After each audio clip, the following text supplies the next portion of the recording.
Well, welcome everyone. My name is Steve Strand. I'm the Executive Director for the Washington Association of Sheriffs and Police Chiefs, or WASPC, and we are doing interviews with the candidates for governor after the primary, the two candidates for governor, and we're very, very pleased to have with us Congressman Dave Reichert. Welcome, Congressman. Thanks, thank you. Happy to be here. The topics we're going to cover, the questions we're going to cover are all aimed specifically at public safety. WASPC does not endorse candidates. We're not a partisan organization, but we do want to focus on public safety policy and what our potential future governors will do with public safety, because it's a huge concern for a lot of folks. So again, this is for informational and not for endorsement, and really just for information for our members, our sheriffs and chiefs, and of course the public. So again, thank you for being here, and I'm going to jump right in if I could, Congressman.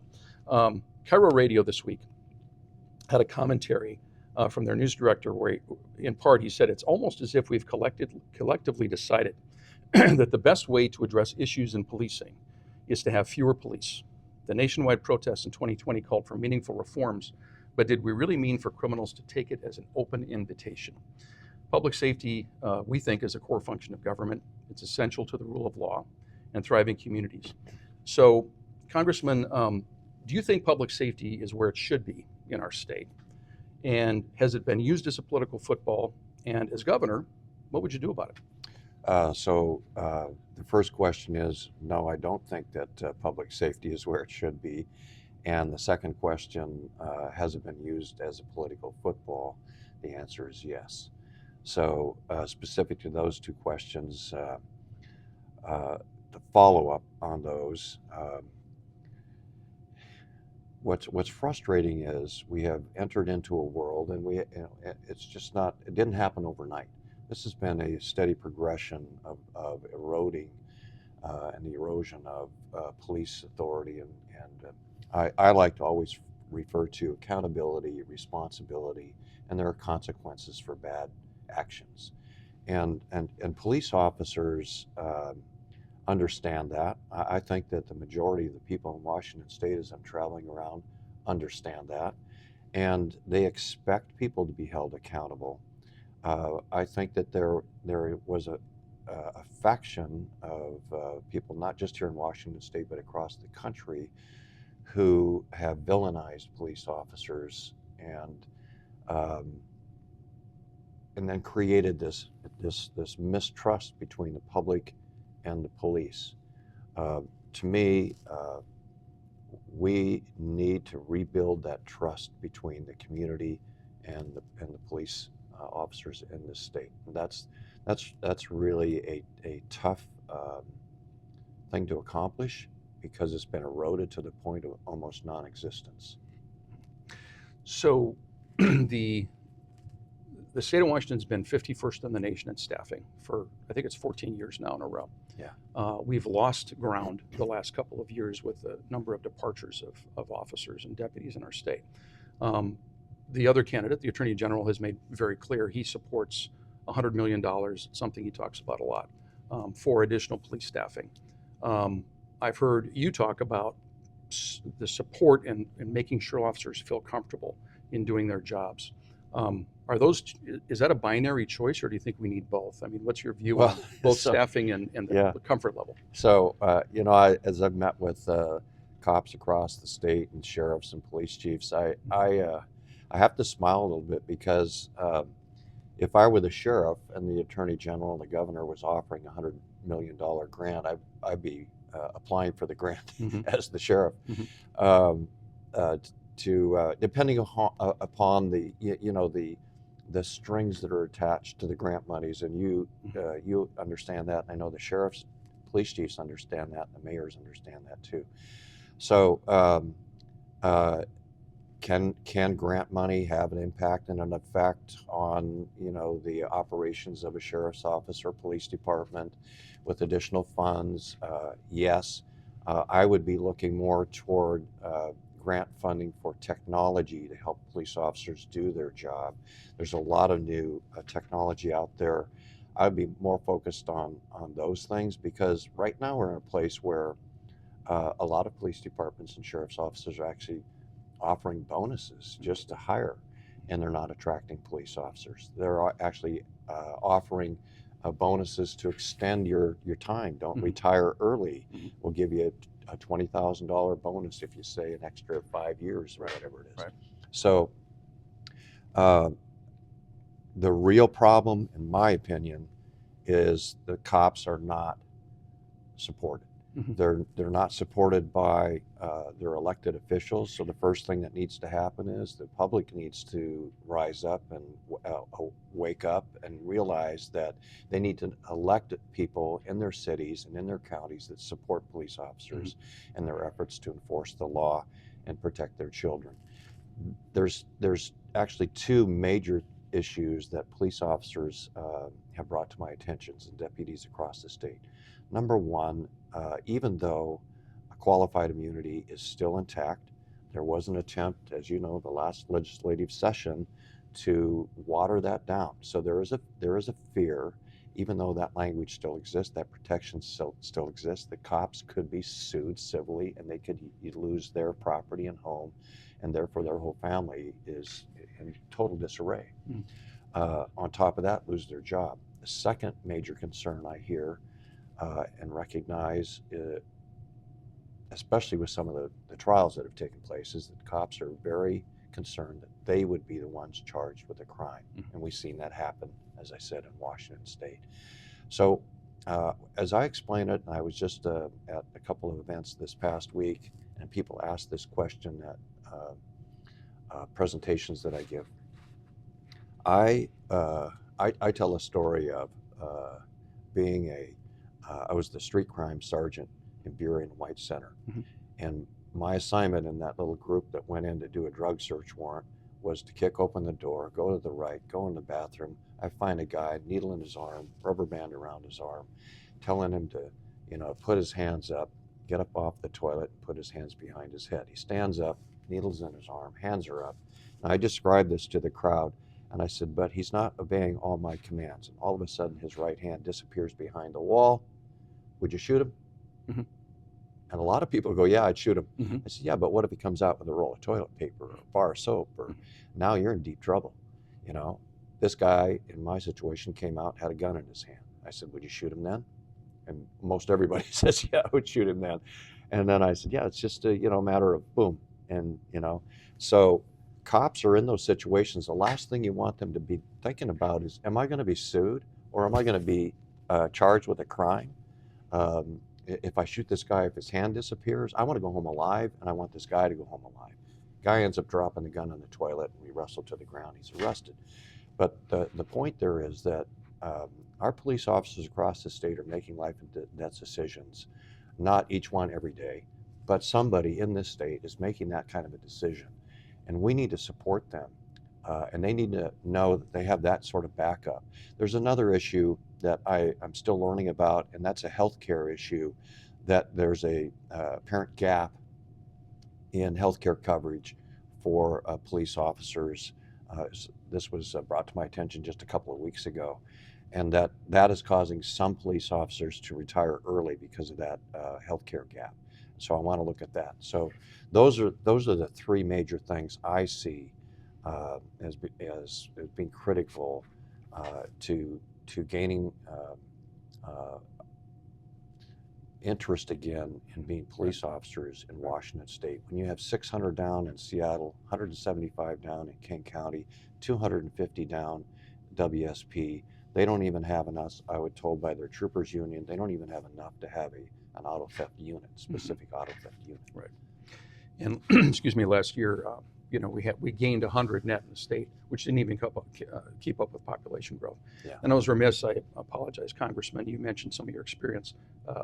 A lot of voters know this, but you've also, of course, served as the King County Sheriff during your career and your service as well. Let's shift to juvenile crime a little bit. Juvenile crimes have been on the rise. People have real concerns about this. WASPC statistics show that there was a 24% increase last year in juvenile arrests. There's sort of a lack, or a perceived lack, of meaningful consequences for juveniles, and no real plan to reduce juvenile crime while allowing for appropriate rehabilitation. There's also been a lot of confusion about a law that was changed back in 2021 that limited law enforcement's ability to question juveniles. Yeah. As governor, how would you lead on this issue? Yeah. So I have seen recently, I think the interim chief of Seattle PD has had a lawyer take a look at this. They came out with a different application or interpretation of the law. I think that law absolutely needs to be clarified. It needs to be clarified to the point where officers have the opportunity to interview youthful offenders and/or youth witnesses, because some crimes will go unsolved if we don't have that ability to at least interview those people who are witnessing and/or victims of crime when they're under 18 years old. The other issue is, so yes, 13 to 15 years old. I was in the Chinatown torchlight parade here a few months ago, and just a block behind me, three young men run out with guns and are going to shoot another young man who's in the middle of a high school band, but is part of a gang. And so we were hustled off into the alleyway. These guys were 13 years old. So we're talking about young people who are recognizing that there are, again, back to the no consequences piece, they're recognizing there's no consequences to their crime. That's why they can pull out guns, hatchets, knives, whatever they're using, and they can also steal cars. So first, we're losing 100 cars a day in Snohomish, Pierce, and King County. They recognize there's no consequences, so it has to be consequences.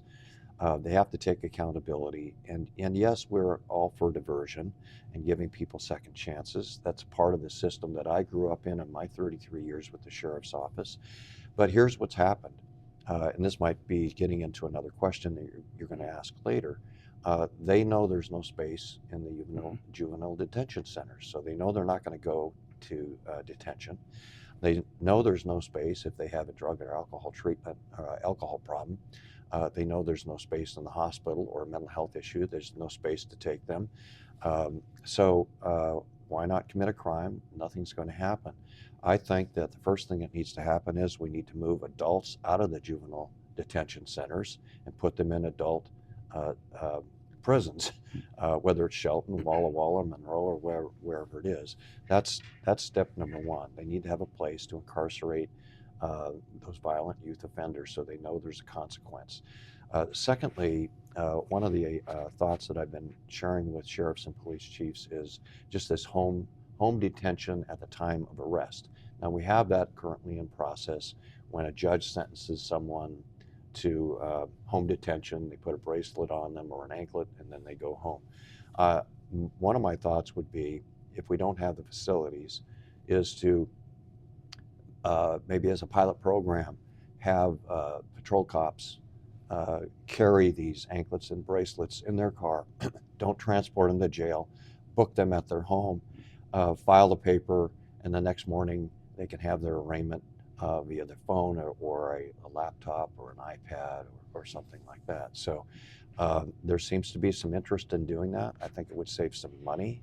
You wouldn't have to pay the healthcare costs in the detention center, the food costs, the medical costs, or counseling costs. Those would all come later as the judge maybe determines they need some additional help. So yes, we need to have the opportunity to interview youth, and we need to change that law. 2, we have to take adults out of the juvenile detention center, and 3, we need to be very innovative in how we might be able to manage some of the minor crimes that juveniles are committing. So just to be clear to people, particularly whether it be sheriffs or chiefs or members of the public that are watching, it's sometimes called the JR to 25 law. So it's state law in the state of Washington where judges have the ability to place people over 18 up to the age of 25 into the juvenile system, under the idea that they would receive better treatment not in the prison system but in the juvenile system, which has likely contributed to some of the issues that in terms of overcrowding at some of these juvenile issues. What I'm hearing you say, just to clarify, is that you would advocate for going away from that and back to people over 18 and over going into the adult system. Okay, I just want to make sure I heard that right. Yeah, no, absolutely. And then the second question, you talked a little bit about this, but The Department of Children, Youth, and Families, DCYF, they are the people responsible for juvenile detention. It is not the Department of Corrections, as you know. Yep. The DCYF is a governor's cabinet position. Do you have anything else that you would like to say, if elected governor, in terms of leading DCYF through a really critical and time of crisis right now? Anything else you'd want to say about that particular? Yeah, it doesn't just apply to that cabinet position either, but almost every one of the cabinet positions across the government in Olympia. Mm-hmm. And as I have spoken to people who have been members of these advisory committees or cabinet positions, and members of advisory groups or commissions, their feeling is that they've not been heard. The members participating in the conversations who are appointed and selected to serve on these boards and commissions seem to be on one side of the issue, and both and or a variety of opinions are not sought after. And so I think one of the first things that you do is you make sure that there are representatives from all the stakeholders in the juvenile detention system, and who are interested in not only rehabilitation, but also interested in holding youth accountable to the crimes that they commit, especially violent crimes. Right. So I think you'd have to at least look at putting some law enforcement agencies, some representative on these boards, people obviously from the corrections profession here in Washington State, social services, mental health, substance abuse. I think you need to have a well-rounded cabinet that can come at these problems from all different sides. Right. Okay. Thank you, Congressman.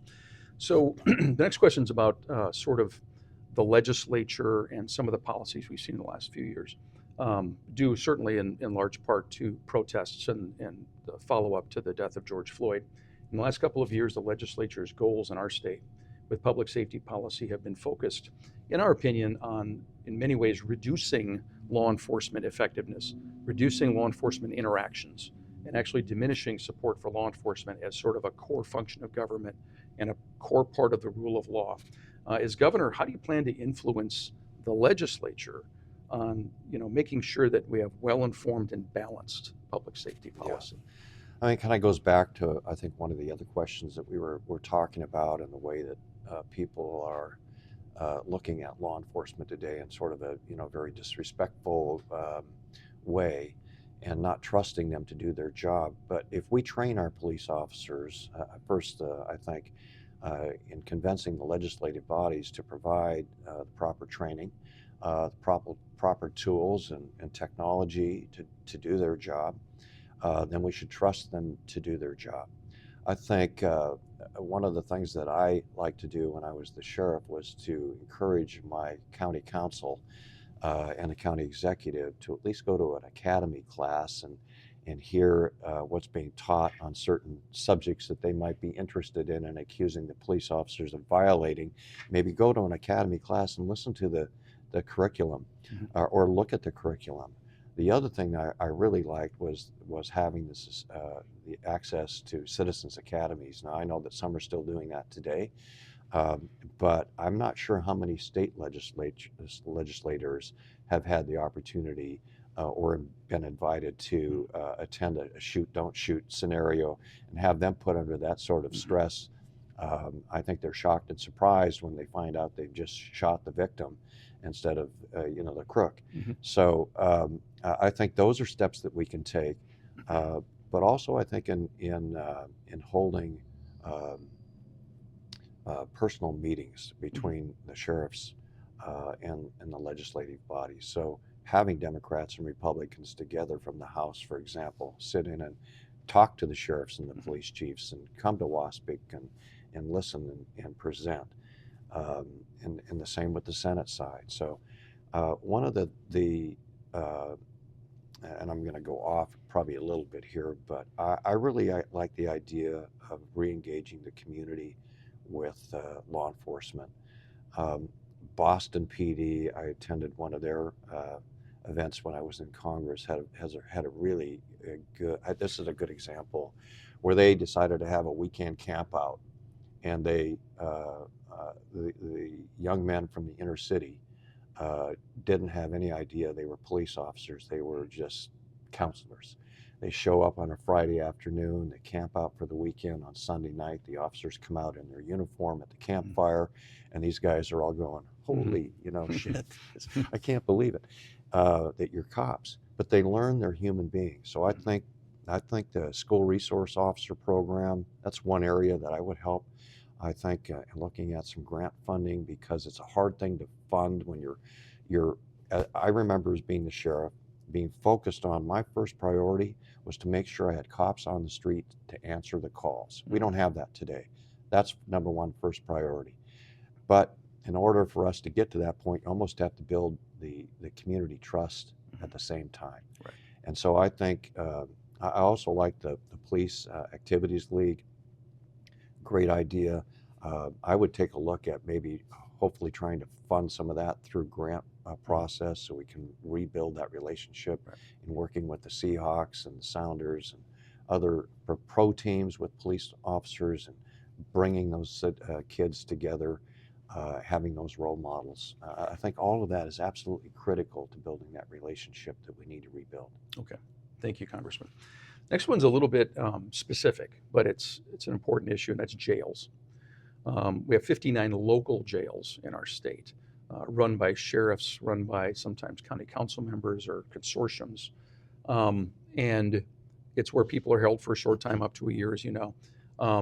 And, in a way, they're for people, it's for people who are incarcerated or waiting trial. But we also have to remember that it's our brothers and sisters, it's our kids, it's our mom and dads that are sometimes held in those facilities. They should certainly be more than just a place for people who are incarcerated. And jails have evolved over the years into places for public health treatment, chemical addiction treatment, sometimes trying to equip people with just basic life skills, like obtaining housing, food, medical, and mental health treatment. But most jails in Washington were built in the early 80s.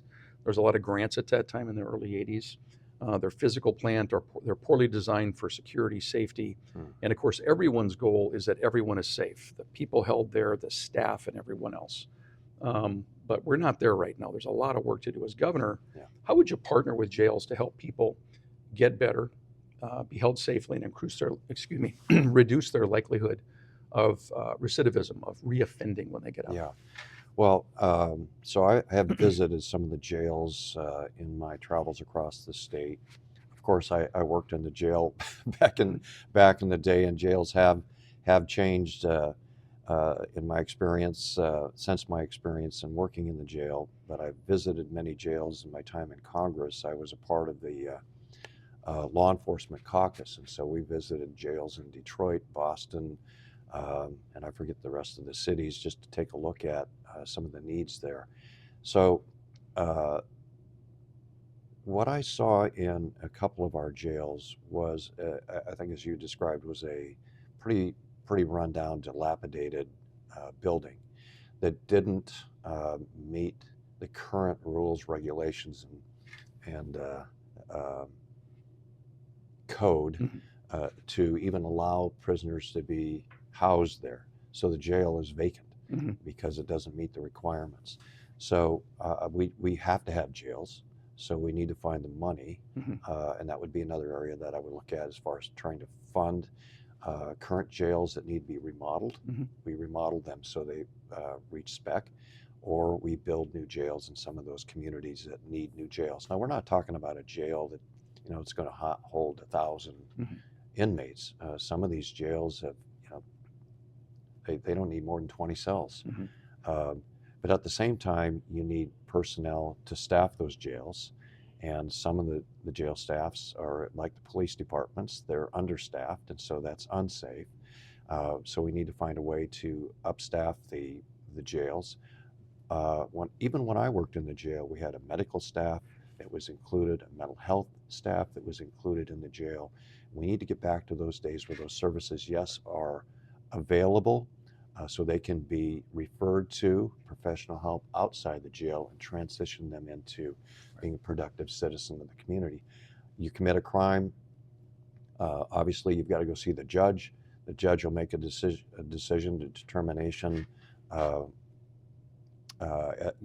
to whether or not you are going to do some time in jail, and on top of that, do some treatment time, some community service time, whatever the combination thereof is. But you've got to look. Our entire criminal justice system, to me, is entirely broken, and so to expect that it's going to be fixed in a year or even two, I think is unrealistic. This is going to take time to rebuild the entire system. Right. It'll take years, Yeah. and that's going to be the difficult part. But we've got to start. Mm-hmm. We can't continue to let the current state exist. Okay. Thank you, Congressman. This is about our federal partners at the federal level, at the national level.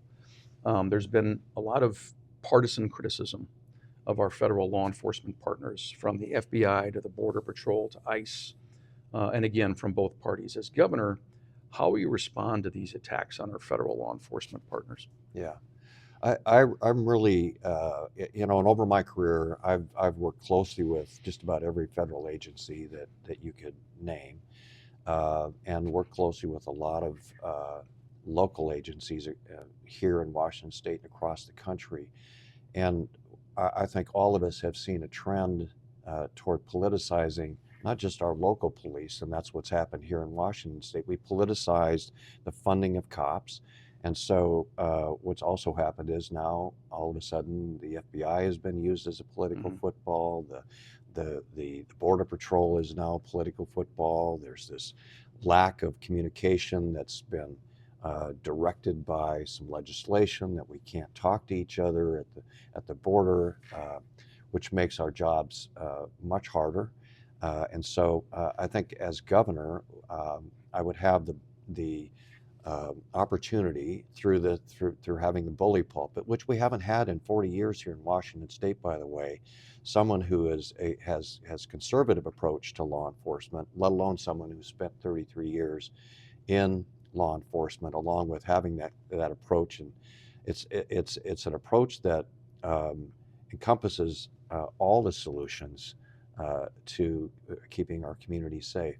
So one of the things I would do is start to comment on using the bully pulpit, saying we've got to stop politicizing law enforcement. Law enforcement is strictly for enforcing the law. There's no Democrat, no Republican. You broke the law, you didn't break the law. It gets that way. That was how it was for me when I was a police officer, and I think that's most cops. They don't walk up and say, are you a Democrat? If you are, I'm writing you a ticket. Right. Right. So that's a tough one, but I would also begin to reach out to the people in Washington, D.C. I know a lot of people still in the House that I served with, in the Senate that I served with. I know Tim Walz, by the way, if they end up being our president, vice president, I served 10 years with Tim in Congress. I would have access to those folks to begin a conversation. I know the people on Homeland Security. Mike McCall is especially involved in that from Texas. I think that starting a dialogue with Washington, D.C., in regard to Washington State, communication between federal agencies would be a benefit for us if I were the governor, because I already have those relationships built. Thank you, Congressman. Many of our sheriffs and chiefs, as well as community members, have expressed a lot of frustration with public safety policies over, especially the last few years, that appear to have been driven by, sometimes more extreme voices, or, sort of a sense of whiplash in terms of the policies that we've seen. A healthy collaborative government, of course, includes bringing many different opinions and perspectives, and balance. Ultimately, it's about balance. As governor, how will you encourage that collaboration and that balance? You've talked a little bit about that already. Yeah. If you can expand on that. Yeah. Well, I just go back. It takes experience to understand what we need in this state to move forward. And you're absolutely right. One of the basic things is just to have people of different opinions at the table discussing a problem respectfully, which we've not been able to do for a while, right? Because everything is political, and then you get mad if you don't meet someone's political view entirely. They'll get frustrated and walk away. One of the things that I did as sheriff is I brought some people together back in the early 2000 era when we had a high gang and high gun crime problem. I brought the NRA and ceasefire together in the same room, and there was a lot of argument back and forth. We were talking about how we could solve gun crime. Now, there were other stakeholders, probably a room of 25 to 30. It took us months to hammer out an agreement, but we came up with the King County Firearms Coalition, and it morphed into the Safe Cities Initiative, which was a Clinton Gore initiative. I have the letter from Vice President Gore on my wall at home congratulating King County for being one of 10 safe cities in the nation, which we weren't a city, but we were the only county included in this 10 Safe City initiative. It morphed into then Project Safe Neighborhoods. And so that all started with a group of people sitting down at the table and coming up with a plan. And so, by the way, I used to be a hostage negotiator too in the sheriff's office, so that might come in handy. But I do think it's just a matter of people recognizing and understanding that you are a governor who wants to have these conversations. Right now, I don't think we have someone in our leadership in Olympia who has even extended a hand to others who have an opposing view. Okay, thank you, Congressman. Last question. Washington State has prosecuted law enforcement officers in the last couple of years. The legislature has repeatedly proposed law enforcement accountability functions to be added to the role of the Attorney General's office. So if a patrol officer from anywhere around our state were in this room today and shared their concerns with you about this ever-increasing push for oversight, which is viewed by some as sometimes being based on politics as opposed to facts. And it gets back to the issue of feeling supported in doing their jobs. If that officer or that deputy were in the room today, what would you say to them as a person who may be our governor? Yeah, well, I put myself in their position. I understand the patrol job because I did that for almost 5 years in Federal Way and Burien as a White Center as a sergeant. And so I understand the pressure, the life and death decision-making process that you have to go through, and then to have that added pressure from the Attorney General's office in asking for additional authority. And I understand part of his request has been to have a statewide consent decree on top of the already federal ability to have a consent decree. So now we're talking about let's just throw in the state academy too now, which has the ability to decertify your police officer that you've disciplined. The state now has authority over that. Then there's an investigative arm that's separate from the academy. It's the Office of Independent Investigations out of the Attorney General's office. This is way too much state oversight, and we have to end it. And we have to end it because local communities, local police departments, city councils, and the people that live in those communities should be the ones that are involved in controlling their own destiny and their own.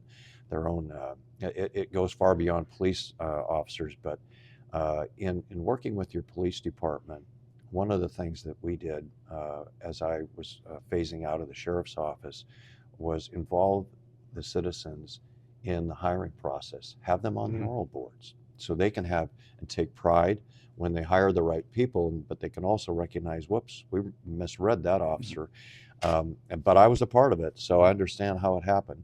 And then when there's disciplinary action, the local police department with their citizens and their local police unions and guilds should be the ones to be able to, they're all adults, they're all professionals, should be able to figure that out.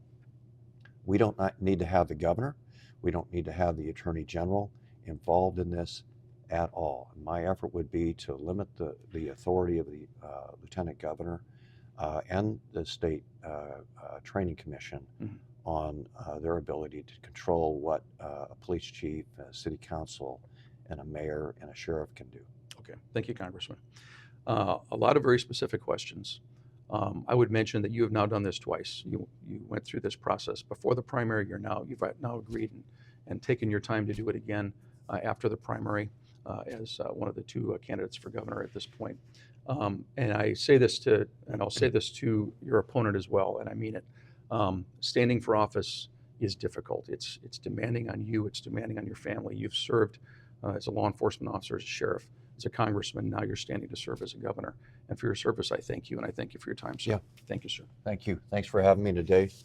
I'm very passionate about this, as you might guess. Thank you, sir. Thanks.